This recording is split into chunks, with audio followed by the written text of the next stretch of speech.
Amados líderes, saudações. Espero que estejam todos a passar maravilhosamente bem.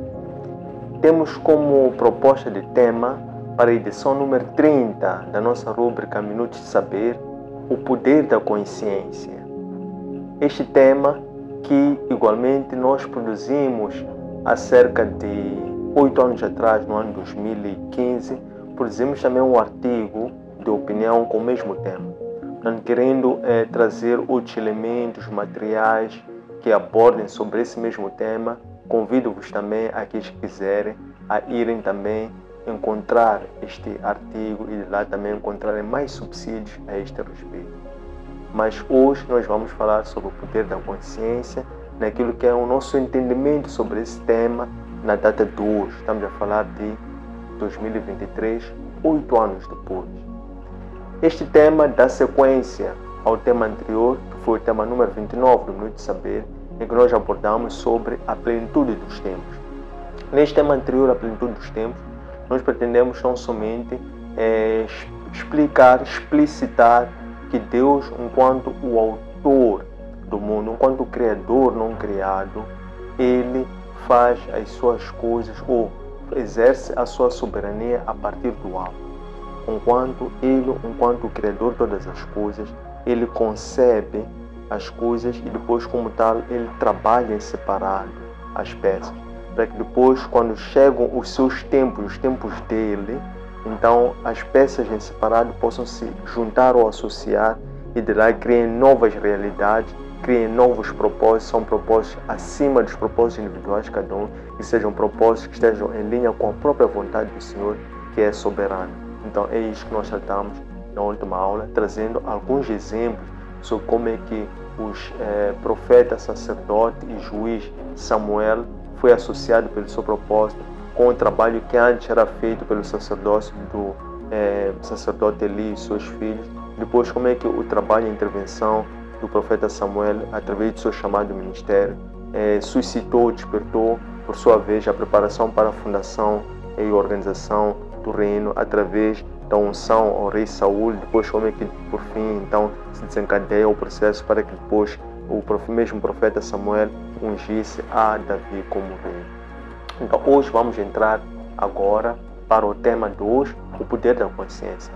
Nós queremos que ao fim desta conversa vocês compreendam algumas questões que achamos que são cruciais e que tenham a ver diretamente com este tema. O primeiro destes é que nós vamos compreender a questão sobre o eu enquanto uma existência. Então nós vamos compreender o que é o eu existencial. Vamos também compreender ao fim desta aula uma famosa regra, que é a regra das 10.000 horas ou a regra de 10 anos, que se defende que ao fim de 10.000 horas de prática desiderada, reiterada, contínua, então alguém se torna especialista numa certa área. Depois vamos também trazer aqui a congruência sobre o fluxo, ser, fazer e ter. De que forma é que nós podemos ter, isto é, andar aquilo que nós hoje pensamos ser por via do que nós praticamos no dia a dia em forma de hábitos, em forma de rotinas.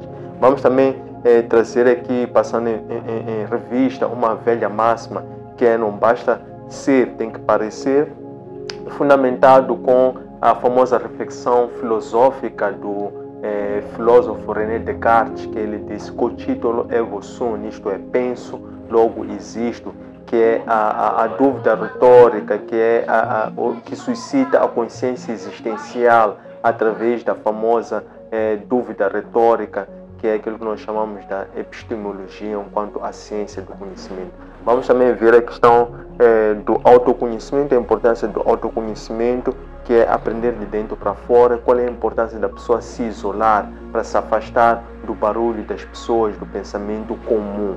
E isto tudo nós vamos materializar através de um exemplo que eu vou vos trazer de seguida. Então, através deste exemplo, que foi algo que ocorreu no meu próprio palco de vida, de existência, eu vou vos explicar como é que o poder da consciência se operou na minha própria vida. E nesse mesmo exemplo que eu vou vos transmitir, que é uma história real, vocês vão compreender aqueles todos os elementos que eu apontava anteriormente como sendo os objetivos desta conversa de hoje. Então vamos para isso.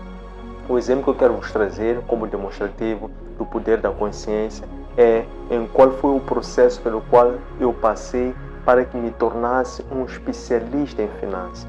Então é assim, eu primeiramente escolhi como curso superior, como área de ensino, como área científica, o curso de gestão. Enquanto fazia o curso de gestão, deparei-me com várias disciplinas, várias cadeiras, vários módulos que corporizam o currículo de gestão. E nós sabemos que a área de gestão tem 5 áreas funcionais ou 5 áreas de especialidade, que é marketing, recursos humanos, sistemas de informação, produção, finanças e a sexta que é estratégia, melhor dizendo que estratégia é uma área transversal a esta. Dessas áreas de conhecimento, a área que é tida como a mais difícil, mais complexa, mais desafiante é precisamente a área de finanças. Então comigo não foi diferente.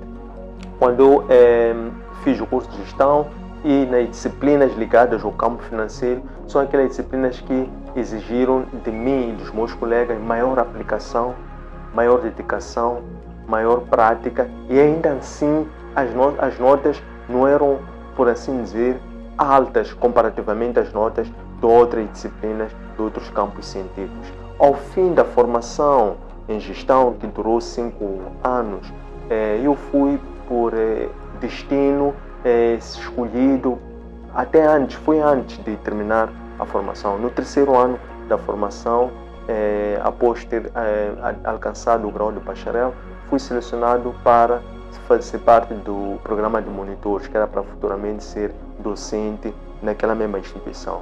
E coube também por destino que eu fosse escolhido para poder trabalhar com docentes mais experientes, mais velhos, para que esses pudessem me treinar na parte precisamente financeira, que foi a parte que para mim e para todos era um bicho de 7 cabeças, era uma área muito complexa por causa das experiências que eu tive nas próprias disciplinas da área financeira. Então, terminada a formação, depois fui enquadrado na mesma universidade para começar a lecionar também na área financeira. Então os anos foram se andando, foram se acumulando. Eu olhava como grandes referências pessoas que tinham sido meus docentes e também pessoas que se ingravam, vincavam e eram grandes referências na sociedade enquanto grandes especialistas em finanças, quer a nível nacional, quer a nível internacional. Quando eu olhava para essas pessoas, via-as como uma referência e ficava, quando olhava e dizia que queria ser como aquelas pessoas, ficava com medo com onde eu me encontrava e o nível que aquelas pessoas se encontravam. E eu via que havia pelo meio um grande trabalho, um grande deserto por atravessar até chegar àquele nível. Os anos foram se passando, a certa altura eu comecei a receber coaching de liderança através do meu primeiro mentor de liderança formalmente, que foi o Robert Sharma. E numa das várias aulas de liderança em que ele deu-me, houve uma que me marcou bastante ao longo dessa jornada, para que eu me tornasse especialista em finanças. Foi certa vez em que ele divulga um vídeo em que ele falava da regra das 10.000 horas. Ele dizia assim, tão simples quanto isso, que em média, uma pessoa para se tornar especialista numa certa área deve, para além de ter uma formação de base nessa mesma área, deve fazer ou praticar essa mesma atividade durante um período de 10 anos. Então, 10 anos de prática reiterada, repetitiva, porque ele dizia que a repetição, a prática leva à excelência, leva à especialização. E ao cabo de 10 anos em média de especialização, de repetição, de prática, a pessoa se torna especialista naquela mesma área. Isso é o que chama da regra das 10.000 horas ou a regra dos 10 anos. Se deu que quando eu ouço aquele vídeo mexeu comigo, aquela explicação mexeu comigo. Eu comecei a olhar para mim, para dentro de mim, e comecei a perceber que ele estava a falar comigo, que aquela mensagem dirigia-se para mim. Mas só que eu fiquei com medo de aceitar e de assumir aquela informação que ele estava a transmitir. Foi quando eu percebi que, olhando para a minha própria jornada, naquele momento que eu me encontrava, já tinha uma formação e já estava a acumular esse tempo de experiência que me levaria a cumprir as 10.000 horas ou os 10 anos de prática daquela mesma atividade. E eu fazia isso através da docência, fazia isso através da consultoria e fazia isso através também de pesquisa, envolvido em pequenas atividades, jornadas de pesquisa, que fossem até para preparar-me continuamente para as várias demandas a nível da lecionação das disciplinas financeiras, as quais eu recebia como desafio para poder trabalhar no campo de docência. Sucedeu que, precisamente naquela altura em que eu ouço esse vídeo, eu também estava precisamente a frequentar uma especialização, estava a fazer um curso técnico-profissional, estava a fazer um curso certificável, estava a fazer uma especialização em finanças, que era o Investment Banking. Então eu percebi que não, esta mensagem não só é para mim, como também esta mensagem é uma profetização, é uma antevisão do que eu tinha que passar a assumir, passar a ter, por assim dizer. É aquilo que eu tinha que passar a assumir como uma consciência sobre aquilo que prefigurava o que haveria de ser dali em diante. E não tardou até que eu primeiro fiquei com medo, assustado sobre o que as pessoas vão pensar ao eu hoje assinar ou escrever ou descrever-me como um especialista em finanças. Porque eu tinha na minha cabeça vários Golias, tinha na minha cabeça montes, desertos, Rio Jordão, Mar Vermelho, e eu olhava para aquelas pessoas que para mim eram um espelho e dizia: será que eu já sou como aquelas pessoas? Será que eu vou falar como aquelas pessoas? Eu tinha medo de falar, tinha medo de assumir que era um especialista em finanças. Mas assim que eu terminei aquela formação, porque quando o Robin Sharma fala-me dessa regra de 10 mil horas, eu precisamente estava a fazer um curso, uma certificação internacional em finanças. Terminei aquela formação, aquela certificação em finanças, e eu então tive certeza, confirmação, juntando aquela revelação que eu tive do Robin Sharma, mais este curso, mais o tempo de experiência prática que eu tinha, mais a formação, mais esta paixão, mais a visão que eu tinha futurista. Então eu passei então a assumir e a descrever-me, quer nos perfis, quer no CV, bem como na minha própria apresentação, nos cartões de visita, passei também a assinar especialista em finanças. Não levou muito tempo, logo de seguida eu recebo um convite de fora, um e-mail dirigido para mim, antes de eu assinar nas plataformas digitais como especialista em finanças, recebo um convite para me candidatar a um projeto de consultoria internacional em que na vaga eles precisavam de um especialista em finanças. Eu disse, então esse especialista em finanças sou eu, esta pessoa que preciso sou eu.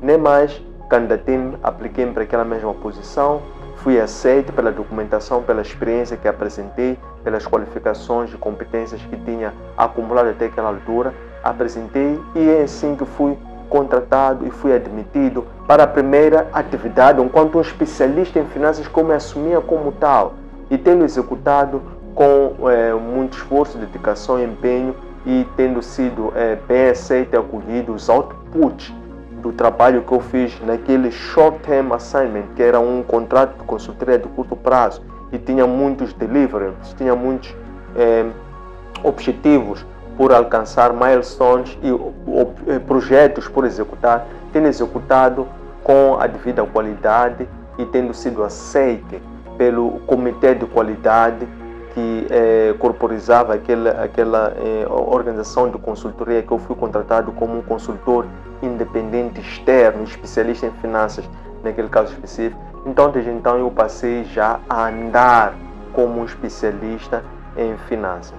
Então, meus caros, tão simples quanto isso, quero lembrar-vos sobre a importância de tempos em tempos nós buscarmos o autoconhecimento, conhecermos melhor a nós próprios, conhecermos a nós de dentro para fora, ficarmos atentos aos sinais, aplicarmos ao conhecimento e depois do conhecimento aplicarmos à prática e fazermos sempre uma confluência back to back, frente para trás, entre o conhecimento teórico e o conhecimento prático. Porque quando nós temos o conhecimento teórico, nos habilita a ir para a prática. Quando vamos para a prática, aplicando esse conhecimento teórico, encontramos novos paradigmas, novos problemas, novos desafios. E isto obriga-nos a voltar, às vezes, para a prática. Quando voltamos para a prática com um conhecimento prático, quando voltamos, para a teoria com um conhecimento prático, eleva o nosso nível de conhecimento e de preparação, porque também ali já vamos buscar respostas específicas concretas. Quando voltamos com respostas específicas concretas, tem mais um conhecimento teórico incremental para a prática. Então já estamos melhor preparados porque temos novas ferramentas técnicas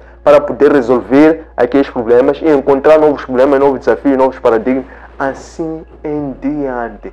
Esta é que é a vida, isto é que faz, este é que é o dia a dia de um especialista em qualquer área de atividade científica que ele estiver inserido.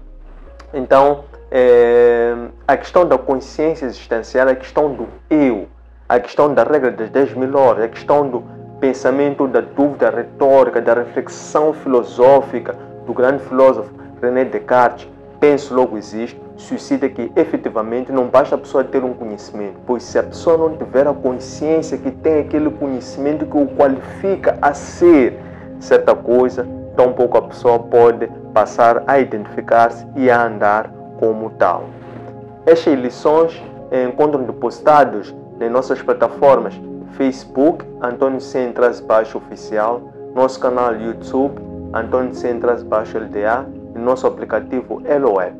Deixem ficar o vosso gosto, a vossa apreciação, o vosso like, partilhem com os vossos conhecidos e façam girar esta roda de partilha de conhecimento para que esta informação possa alcançar muito mais pessoas e assim possamos fazer crescer esta comunidade de pessoas conscientes e engajadas em poder fazer o mundo um melhor local para viver para as atuais e futuras gerações. Um abraço de luz e até breve.